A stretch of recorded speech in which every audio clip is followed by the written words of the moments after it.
A supposedly bustling financial capital of the country, Mumbai today is battling an urban downturn. The city has stopped growing. Mumbai is becoming too expensive to attract new commercial and office takers who can create employment and attract new migrant population. A primary reason for this has been the failure of those governing Mumbai to come out with appropriate policies which can create a stock of budget and affordable homes. The city and now the larger region, Mumbai Metropolitan Region, MMR, has been unable to throw off the dubious tag of being Asia's largest slum center. Right before the political battle for Maharashtra, we bring you a special report on the state capital's biggest challenge, a roof over every Mumbaiker's head and affordable housing. Maharashtra is buzzing with election fever and affordable housing has taken centre stage amongst various pre-poll promises. The ruling Congress-NCP alliance is trying to tom-tom its meagre achievements. We have done a lot of efforts when it comes to housing, and we are proud to say in this 5 years we could achieve a target of 5 lakhs affordable housing in overall of state by different schemes which we have been laid down. The minister's words ring a bit hollow. When you consider a startling fact, 50% of Mumbaikars live in slums in Chawls. The opposition, well aware of shortcomings of the current state government, is now promising to push ahead PM Narendra Modi's mission of affordable housing for all by 2022. Due to policy paralysis, decision paralysis and implementation paralysis, for last 5-7 years, nothing has happened. You need affordable housing, and while creating affordable housing, you need to create a framework where all the permissions are given in stipulated time. We have our plan in place. Once we are voted into government, we will implement that plan. Developers, on the other hand, are saying a lot more needs to be done. What about the availability of land? And how do you make economic sense out of affordable housing projects? The real estate industry is going to be beaten up by everybody, both by the courts as well as by the people, as well as by politicians and as well as by the bureaucrats. But it's not helpful. We need to create promotion of housing. We're not doing that enough. We're still talking about the old laws and other things. At this point of time, the governments of the day take anything from 3 to 5 years to sanction a major project. This is sad story. Nobody is asking for 1% compromise on the environmental issues, but we feel that wherever there are urban local bodies which anyway look at the larger picture, you can just have guidelines that every developer has to follow. If the capital is coming in at 22%, you can never have affordable housing. So we need long-term capital at affordable prices for affordable housing. Not everything is bleak. The Reserve Bank of India redefining affordable housing to homes that cost up to Rs 60 lakhs in Mumbai region and also allowing long-term finance for such bank lending is definitely a big step. At least increases the headroom for bank lending, and it provides more opportunities for banks and at the same time for raising bonds. There are several innovative ways in which affordable housing shortage can be taken care of. Chief amongst them being rental housing, a structure which has worked well in several countries across the globe. We have to create new product structures. The new product offerings cannot be just loans. They have to be people who own properties, who are going to rent properties. We have to create alternatives for them with the leasing model, with the right to buy within 5 years or 10 years or 15 years, or even at salvage value, or even trade in properties. Whether it's BJP with Shiv Sena or without Shiv Sena, whether it's Congress with NCP or without NCP, with 151 seats or 130 seats, from here on, whichever alliance gets voted to take charge of Maharashtra, it will have to get the math right to ensure that the supply matches the long pent-up demand, so that the voters don't feel cheated. With camera person Santosh Jagtap in Mumbai, Ashish Bhatia for NDTV. You know, the statistics are staggering. More than 50% of the people in the Mumbai metropolitan region are living in Chawls and slums with poor living conditions.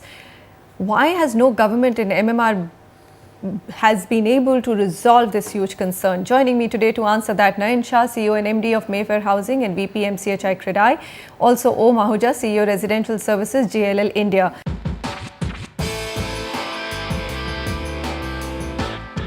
You know, Nayan, question to you first. 5 years, we could achieve a target of 5 lakh affordable homes. Sachin Ahir, the housing minister, thought it was a really big achievement. But, you know, this time when I met all of you, it seems to be the biggest concern. The fact that Mumbai, I did not say decaying because that's a very strong word, but there's definitely a, you know, sort of crumbling of Mumbai, isn't it?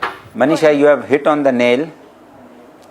And Unfortunately, in the last 5 years, we have hardly seen any creation of affordable housing stock coming up. So do you think the 5 lakh figure that he's tom-tomming is something that they should be proud of, the current government?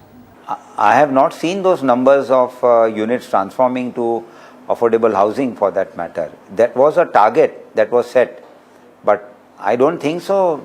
We have been able to achieve that in the Mumbai metropolitan region. This kind of housing stock actually getting created or even close to getting created. So then run me through what the key issues are. We've heard various stakeholders, including Mr. Rana Kapoor from the banking industry, a stalwart there, saying that look, lot needs to be done, and maybe the Reserve Bank of India has made it a little bit easier now that long-term financing may ease up for affordable homes. But that's clearly not something which has excited or enthused developers enough to plunge into affordable homes, isn't it? What the Ministry of Finance or the Reserve Bank has announced is that any house costing up to 65 lakhs in an urban area or 50 lakhs in a rural area will fall into the category. I think what is important is to make a size that okay, any house which is 50 meters or less than 50 meters, you put up a number. Even so, when you put up a number of the area of the house, and then you make it into affordable or non-affordable, then it will make a dramatic impact. See, try and understand, housing as a demand is there in each and every suburb of MMR. Even a slum or a one-room kitchen apartment of 20 meters in Nariman Point will cost you more than ₹1 crore, or maybe more than that. So, you need to fix up a size. And that size should be 50 square meters minimum at all areas. So, if a developer is making an apartment of 50 square meters, he should be in the affordable category. All right. Om Ahuja, will you, Nayan, hold your thought there. This is a really interesting point. I thought, Reserve Bank of India had really looked at all the considerations. 60 lakhs is not a small amount for Mumbai region. Why would you want to create an affordable housing stock in Nariman Point is my big question which would come. I mean, really, that's not the place that you would want to do it. Om Ahuja, would you agree that there are challenges still and huge ones for developers to bite into that pie of affordable homes and try and get into that game in Mumbai? There are two ways to look at this whole scenario. One is considering there is nothing available in 60 lakh rupees today in MMR, specifically Mumbai's municipal limits. It will be unfair to say in MMR, but in Mumbai municipal limits, 65 lakh rupees, there is no stock today, even considering one-room kitchen is not available. Is RBI practical? Keeping in mind a consumer point of view, is there really a challenge there? Is there a buyer? Yes, there is a buyer. Is the buyer getting finance? I keep getting these queries very often that there are people who want to go and buy a 1 BHK which is costing anywhere between 60 to 1 crore, 2 crores, 1.5 crore in any part of the city. They don't have a bank finance available as easy as it should be. The second part to this is considering the developer's point of view. The way we should be looking at this is what is that government has done in terms of making affordable really an affordable segment. Affordable doesn't mean going outside the municipal limits, going outside the city limits and buying a home. What we have seen is real examples in India which are like Hyderabad, where you have a FSI being eased up. That's where you see the affordability comes within the city. That's the example how we can replicate in a city like Mumbai where everything has become unaffordable. If you are going to go look at a city, part of a city like Mira Road, where the prices are currently quoting anywhere between 8,000 to 12,000 rupees per square feet. So, how do we ensure that a common man is not affected, and how do we ensure that the developer is getting his limits in terms of creating that affordable segment? There is a requirement of providing land. There is a requirement of easing FSI norms. There is a providing of considering the cost of TDR, getting that down. Are the various initiatives one needs to look into. Okay. All right, so you've actually outlined a few of the most critical ones. Nayan Shah, you'd send us your thoughts before we started this discussion.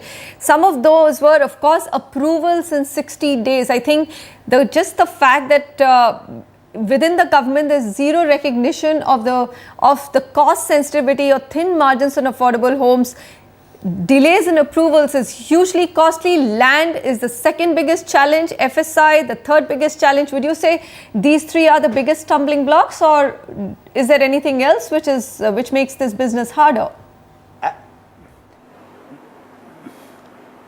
Manisha, my basic point is that there is a fundamental flaw in the thinking of the government.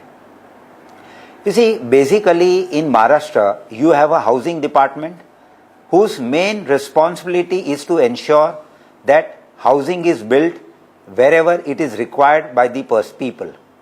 And the urban development department which frames policies of where these houses and how they should be building. Now basically the urban development department thinks every proposal for increasing the housing stock as if it is a favor being given to the landowners, to the developers, to the architects, and things like that.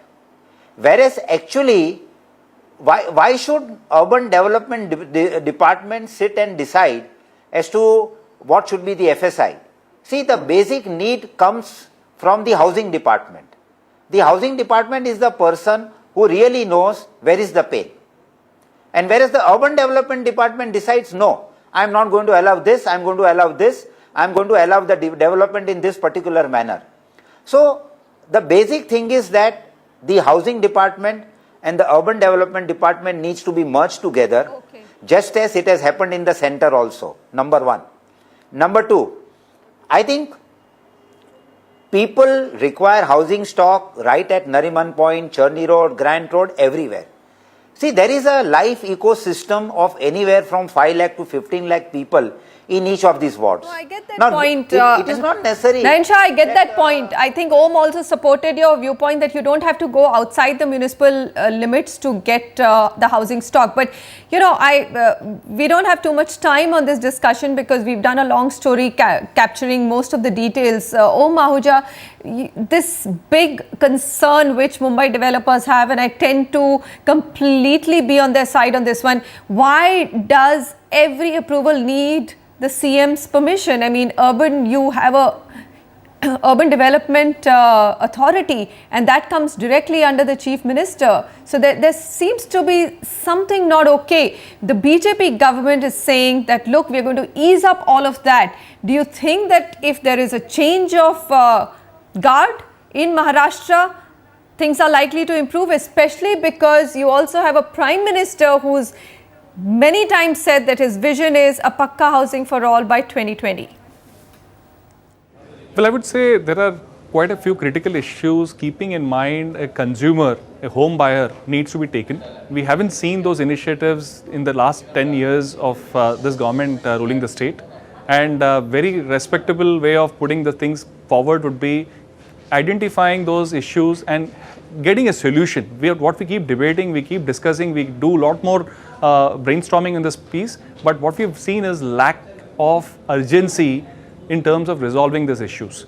And very simple, we have to see that if there is a Hyderabad as an example in India where there is FSI available, as rightly said by Nayan Bhai, why there should be a norm for across whole city as standard norm? Why can't we have a relaxed norms for various parts of city? How Hyderabad is today affordable, how Hyderabad has basically picked up business which was earlier being taken away by many other cities in India. There are some examples within India where we can basically replicate in Mumbai city, and Mumbai city currently has a challenge where affordability has become a joke when it comes to basically affordable housing segment. There is nothing called affordable today in Mumbai municipal limits. So specifically, if anybody wants to buy a home in Mumbai, has to go to a place like Thane, which is now doing very well considering the infrastructure initiatives there, many things, social infrastructure building up there. So Thane is taking the advantage of non-affordability in Mumbai. So this is where we see in terms of specific initiatives need to be implemented, and the new government hopefully will look into consumer point of view and hopefully will actually make it more practical to do business here as against what today developers are struggling to do business to make an affordable house within city limits of Mumbai. All right, I think Om Ahuja, you've really wrapped it out nicely. Nayan Shah, thank you very much, gentlemen, for bringing all your viewpoints to, of course, our viewers as well. Thanks. Pleasure having you with us on the show.